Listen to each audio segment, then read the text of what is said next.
మద్గురుదేవులు శ్రీ లక్ష్మీదేవి సమేత అభయానంద స్వామి వారి పాద పద్మములకు ప్రణమిల్లుతూ శుద్ధ నిర్గుణ పరతత్వ బోధామృత కందార్థ దరువులు శిష్య విజ్ఞాపన 1. మీ శరణు జొచ్చినప్పుడు నా శిరమున హస్తముంచి నానుదట విధి వ్రాసిన వ్రాతలు దూడచి వేషియు నా శంకలన్నీ విడిపిస్తీరయ్యా. నా దురవస్థ వెతదీరేనయ్యా.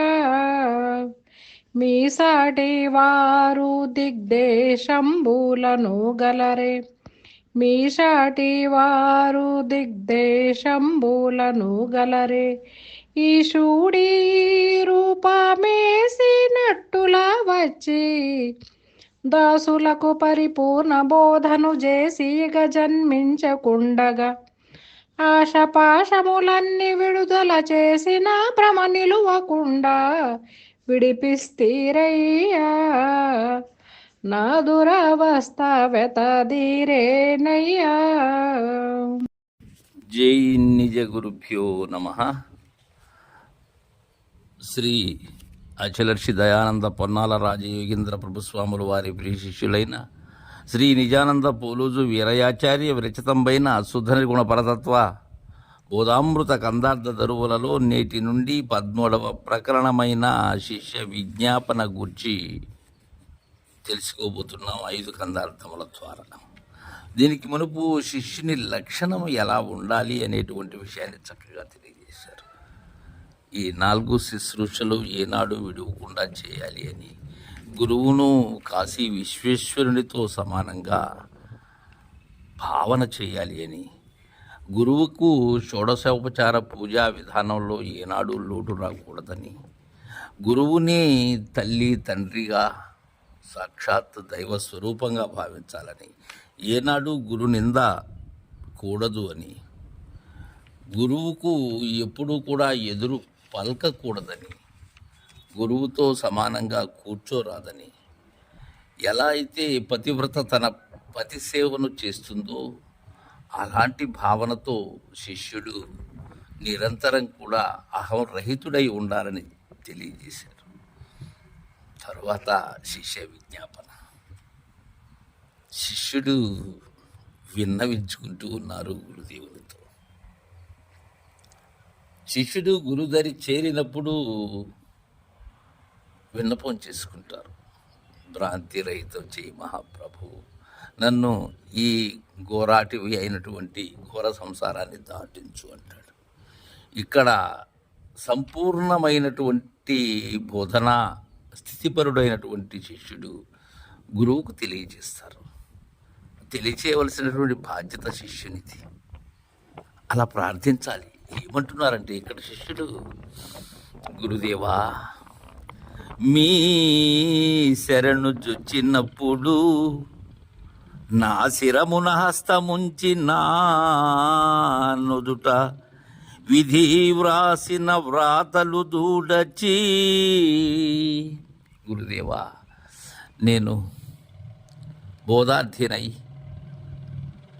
మీ కడకు ఏతించి శరణాగతి స్థితిలో ఉన్నప్పుడు మీరు నన్ను పరీక్షించి నేను దీనికి తగిన వాడను అని భావన చేసుకొని మీ సన్నిధికి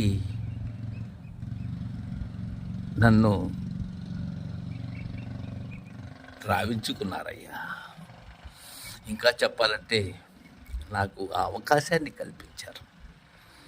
మీ శిష్యునిగా ఉండేందుకు నేను తగునైన వాడను అనేటువంటి భావంతో మీరు నాపై కరుణ చూపారు. అలా కరుణామృత దృష్టి ప్రసరింపజేసి, గురుదేవా మీరు నా శిరమున హస్తముంచి నన్ను ఆశీర్వదించారయ్యా. ఆ హస్తమస్తక సంయోగము ఏదైతే ఉన్నదో అలా ఆశీర్వదించారు నన్ను. ఆ ఆశీర్వాదమే నాకు అభయప్రధానమైనదయ్యా. ఇక నాకు ఆనాటితోనే ఏ చింత లేదు. నాటి నుండి నేటి వరకు కూడా నేను ఏమరపాటుగా ఉన్నప్పటికీ నన్ను నిరంతరం మేల్కొల్పుతూ నాకు మీ గురుదేవుని ద్వారా మీరు అందుకున్నటువంటి బోధ సమస్తాన్ని ఎరుగజేశారు మహనీయ. ఆ రోజు నా నుదుట విధి వ్రాసిన వ్రాతలు తుడచి, అప్పటి వరకు నేను ఏవైతే భ్రమ చెందుతూ ఉన్నానో, బ్రహ్మరాత అనేటువంటి భావన, బ్రహ్మవ్రాలు, దానిని తుడిచేశారు. ఎలా తుడిచారు?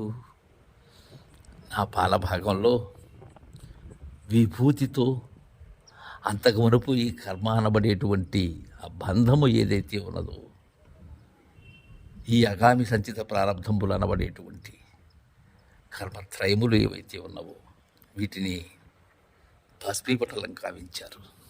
ఆ భ్రాంతిని తొలగించారు. నా నుదుట విధి వ్రాసిన వ్రాతలు దూడచి భూతి పాలమునందు పూసెనే అల్లా ధాతావ్రాలును తీసి వేసెనే అంటారు శుభకవి. అలా తీసేశారు. తుడచి వేసియు నా శంకలన్నీ విడిపిస్తీరయ్యా, నా దురవస్థ వెదతీరేనయ్యా గురుదేవా. ఇలా చెప్పగలగాలి శిష్యుడు. ఎప్పుడు చెప్తారు అలా గురుదేవునితో? సంశయరహితుడైనప్పుడు చెప్తున్నారు. ఇక్కడ నా శంకలన్నీ విడిపించారయ్యా అంటున్నారు. ఇక శంక లేదు, సందేహం నివృత్తి అయిపోయింది. ఇంకా భయం ఎందుకు? నా దురవస్థ వ్యథ తీరనయ్యా. నేను ఏ దురవస్థతో మీ దగ్గరకు వచ్చానో ఆ దురవస్థ అయినటువంటి ఘోర సంసార భ్రాంతి, సమస్తమైనటువంటి భ్రాంతి కూడా నేననేది సంపూర్ణముగా పాదుతో సహా పెకలించి వేశారయ్యా మీరు. మీ సాటి వారు దిగ్దేశంబులను గలరే, ఈశుడే ఈ రూపా మేసినట్టులా వచ్చి. ఇలా అనగలగాలి మనం గురుదేవుని. ఇక్కడ గురువుని పొగడటం కాదు, ఇది ఉన్న యథార్థాన్ని, శిష్యుడు తను అందుకున్న విధానాన్ని తెలియచేస్తూ ప్రార్థిస్తున్నారు. మీ సాటి వారు దిగ్దేశంబులను గలరే అంటున్నారు. ఏ దిక్కులలో లేరయ్యా, నేనంతా గమనించానయ్యా. ఎక్కడా లేరు. ఏ దేశములో, ఏ ప్రదేశములో కూడా మీ సాటి వారున్నారా? సూటి అయినటువంటి బోధ తెలియజేసి, నేను ఉండంగానే నేను లేని దానిని నాకు అందజేసి, సచ్చి బ్రతికిన వారికి సాధ్యమయ్యేటువంటి బోధను, ఆ హెచ్చైన బోధను నాకు ఇచ్చ కలిగేటట్లుగా అలా తెలియచేశారయ్యా. నాకు అనిపిస్తుంది గురుదేవా, ఈశ్వరుడే మీ రూపంలో వచ్చి నాకు బోధించారా అన్నట్లుగా ఉన్నదయ్యా. సాక్షాత్ పరమేశ్వరుడే. ఇక్కడ మనం భ్రాంతికి వెళ్ళకూడదు. అంటే శిష్యునిలో ఉన్న భావం వరకే తీసుకోవాలి. మరలా ఈశ్వర భ్రాంతి, వైష్ణవ భ్రాంతి ఇవి కాదు. అంటే అక్కడికి వెళ్ళాడు శిష్యుడు. మీరు సామాన్యులు కారు అనేటువంటి విషయాన్ని ఇలా ఉపమానంతో చెప్తున్నారు పోలోజు వీరయాచార్యులు. దాసులకు పరిపూర్ణ బోధను చేసి ఇక జన్మించకుండగా ఆశపాశములన్నీ విడుదల చేసిన భ్రమ నిలువకుండా విడిపిస్తీరయ్యా. అలా సాక్షాత్తు శంభుడే అని శంభు నన్ను కాచినట్లుగా మీరు దాసులైనటువంటి మా బోంట్లకు ఉన్న యథార్థమైనటువంటి పరిపూర్ణ బోధను చేసి, బోధను నాకు అనుగ్రహింపచేసి, మీ కరుణామృత దృష్టిని ప్రసరింపచేసి, ఇక జన్మించకుండగా ఇక ఎక్కడున్నాయి సంకల్ప వికల్పాలు? పాదుతో సహా పోయాయి, లేవు. ఇంకా భ్రాంతే లేదు, తెర తొలగిపోయినది. ఆశపాశములన్నీ విడుదల చేసి, నాకున్న భ్రాంతులే కదా ఈ ఆశపాశములన్నీ, ఆ కట్లు, తెగని కట్లవి. ఇదే చివరిలో అంటారు అన్నమయ్య కూడా, అవి తెగని కట్లు అని. అలాంటివన్నీ విడుదల చేసేసారు. కారణం ఏంటి? గురువుకి ఆ కట్లు లేవు. బంధరహితులు గురువు. బంధముక్తులు కానటువంటి పరిపూర్ణ బోధను తెలియచేయాలి అంటే ఆయన బంధరహితుడై ఉండాలి. లేకపోతే కట్లెలా ఆయన విడిపించగలడు? నా భ్రమ నిలువకుండా విడిపిస్తారయ్యా, లేశ మాత్రము కూడా ఇక నాలో భ్రమ లేదయ్యా అని విన్నపం చేసుకుంటూ ఉన్నారు శిష్యుడు. తర్వాత కథ అర్థం రేపు ముచ్చరించుకుందాం. జై గురుదేవా.